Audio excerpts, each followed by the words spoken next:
पूर्वांचल का महापर्व कहा जाने वाला छठ का व्रत आज से शुरू हो गया है। आज नहाए खाए से व्रत शुरू हो गया है और कल की तैयारी यानी कि डूबते हुए सूरज को अर्घ देने की तैयारियां भी शुरू हो गई हैं। इस समय हम संगम में हैं और संगम वो स्थान है जहां पर लाखों लोग या ये कहा जाए कि लगभग करोड़ों की संख्या में लोग यहां पर आते होंगे और इस व्रत को करने के लिए वो डूबते हुए सूर्य को अर्घ देते हैं और साथ ही साथ अगली सुबह उगते हुए सूर्य को अर्घ दिया जाता है।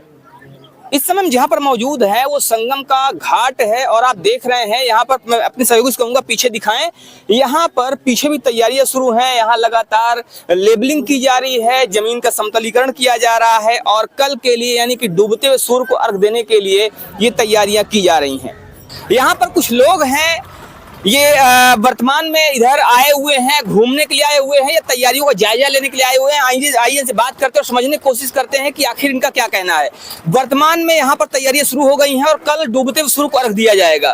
तैयारियों को देखते हुए, तैयारियों के मद्देनजर अगर आपसे बात की जाए तो क्या कहना है आपका इस पर? नहीं, बहुत अच्छी तैयारी है। नगर निगम द्वारा जो है प्रयागराज विकास प्राधिकरण अब की मेले का भी बहुत अच्छा आयोजन होगा। यहाँ कुंभ से महाकुंभ की वजह से और भी बढ़िया काम होगा। अभी तो महाकुंभ हो चुका है, आप कह रहे हैं कुंभ से महाकुंभ का फिर से आयोजन होगा। हाँ, सुनने में तो आ रहा है। तैयारी भी देख रहे हैं। हर जगह पार्किंग वर्किंग जो थी वो फिर से दुरुस्त हो रही है, तो काम अच्छा हो रहा है, अच्छे होंगे और बढ़िया इलाहाबाद का नाम और रोशन होगा। और यहाँ छठ का भी बहुत भव्य आयोजन होने वाला है। कल छठ में डूबते हुए सूर्य को अर्घ दिया जाएगा, तो अगर आज की बात करें जो आप तैयारी देख रहे हैं उससे आप कहां तक संतुष्ट हैं? हम तो पूरा संतुष्ट हैं और देख भी रहे हैं। आपको देख भी, कैमरे पे भी देख लीजिए, चारों तरफ लेवलर हो रहा है, रोड जो है बन रही है और सब अपनी छठ की जगह भी बना रहे हैं पूजा करने के लिए। और गंगा जी में देखिए पूरा चारों तरफ से व्यवस्थित हो रही है, लाइटें वाइटें सब दुरुस्तीकरण की जा रही है। हर चीज व्यवस्थित चारों तरफ किया जा रहा है। सरकार से भी ये जो है अच्छे कार्य के लिए बहुत बहुत धन्यवाद जो है। क्या नाम है आपका और कहाँ के रहने वाले हैं? अतुल त्रिपाठी। कहाँ के रहने वाले? प्रयागराज ही क्या? प्रयागराज के रहने वाले हैं। तो अतुल त्रिपाठी जी हैं, प्रयागराज के रहने वाले हैं। आपका क्या नाम है और कहाँ के रहने वाले हैं? जी, प्रशांत मिश्रा नाम है, यही प्रॉपर प्रयागराज का ही रहने वाला हूँ जी। यहाँ आज आप लोग आए हुए हैं और वर्तमान तैयारियां भी देख रहे हैं। क्या लगता है आपको कि कल का जो छठ पर्व होने वाला है वो कैसा होने वाला है, जो कि पूर्वांचल का सबसे बड़ा त्योहार भी माना जाता है? अगर देखा जाए तो पूर्वी उत्तर प्रदेश, साथ ही साथ बिहार और पश्चिम बंगाल का सबसे बड़ा त्योहार, झारखंड में भी काफी हिस्सों मनाया जाता है। तो क्या कहेंगे इस पर्व को लेकर और तैयारियों को लेकर? जी, जैसा हर साल देखा जाए तो हर साल की अपेक्षा में कुछ ज्यादा ही व्यवस्थाएं हैं और ऐतिहासिक व्यवस्थाएं हैं और सरकार का इंतजाम भी बहुत अच्छा है। जहाँ तक प्रशासन वगैरह की भी व्यवस्था अच्छी की गई है और इंतजाम तो आप भी देख रहे हैं कि काफी अच्छा किया गया है। तो इसके लिए बहुत बहुत धन्यवाद देते हैं हम सब, क्योंकि व्यवस्था में कोई कमी नहीं है। आप कह रहे हैं प्रशासन की तरफ से और उत्तर प्रदेश सरकार भी अगर देखा जाए तो उनकी तरफ से काफी अच्छी व्यवस्थाएं हो रही हैं।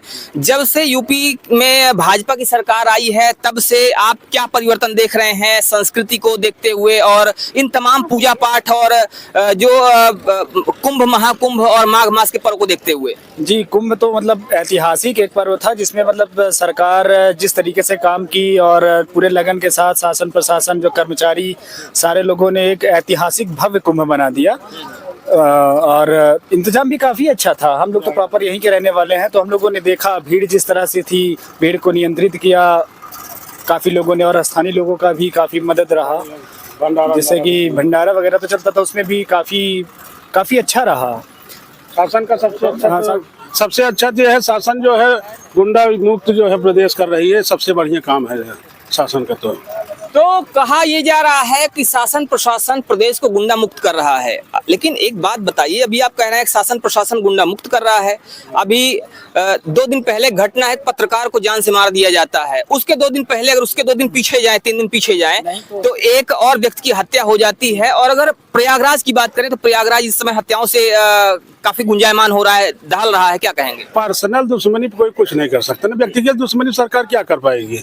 सरकार तो बाहरी ऑनर देगी ना। अब अगर व्यक्तिगत दुश्मनी एक बार हम हमारे पास ऐसे खड़े आपको छुरी भोंक दें तो क्या सरकार थोड़ी रोक लेगी? ये व्यक्तिगत दुश्मनी है, लेकिन उसमें भी हमको सुबह इनकाउंटर हुआ, आप इनकाउंटर भी हुआ, तो सरकार जितना हो सक रहा है कार्य कर रही है अपना। तो सरकार से जितना हो पा रहा है सरकार कर रही है।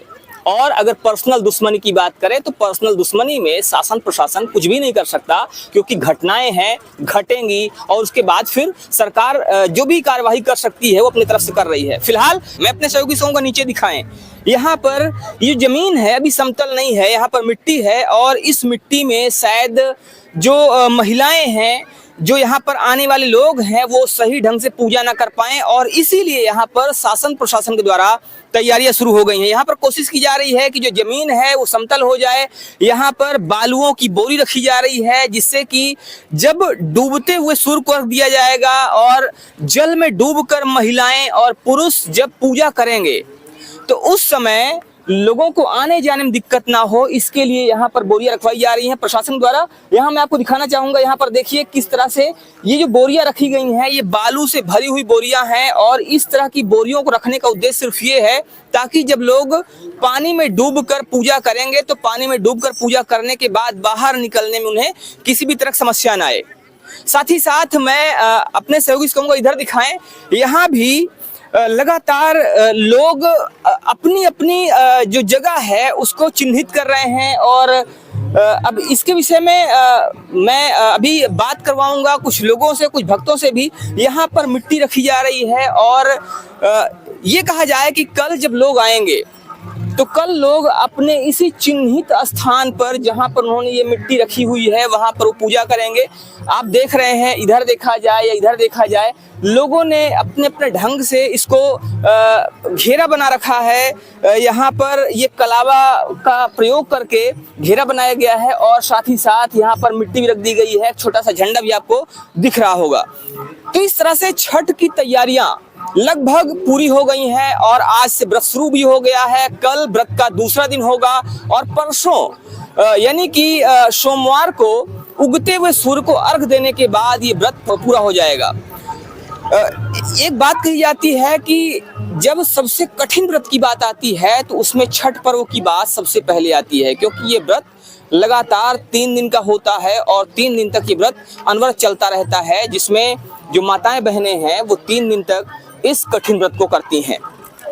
इस व्रत के विषय में मान्यता ये भी है कि व्रत उस समय किया गया था जब पांडवों का पूरा राजपाट वो चला गया था, उनके हाथ से निकल गया था और उनके पास कुछ भी नहीं बचा था। तो उन्होंने भगवान श्री कृष्ण से पूछा था, या ये कहा जाए कि द्रौपदी ने भगवान श्री कृष्ण से पूछा था कि अब हमें क्या करना चाहिए। तो भगवान श्री कृष्ण ने द्रौपदी से कहा था कि आप सूर्य उपासना करो और डूबते हुए सूर्य को अर्घ दो। और उस समय द्रौपदी ने ये काम किया था, ये पूजा किया था। विशेष पूजा अर्चना करने के बाद उन्हें उनका राज्यपाट वापस मिल गया था और एक बार फिर से उन्हें वो सुख और वैभव प्राप्त हुआ जिसकी उन्हें चाह थी। तो शायद इसीलिए लोग इस व्रत को करते हैं ताकि उनकी जो इच्छाएं हैं वो पूर्ण हो जाए। लोग इस व्रत को करते हैं ताकि उनकी जो मनोकामनाएं हैं, जो मनोकामनाएं पूरी नहीं हो रही हैं, वो मनोकामनाएं भी पूर्ण हो।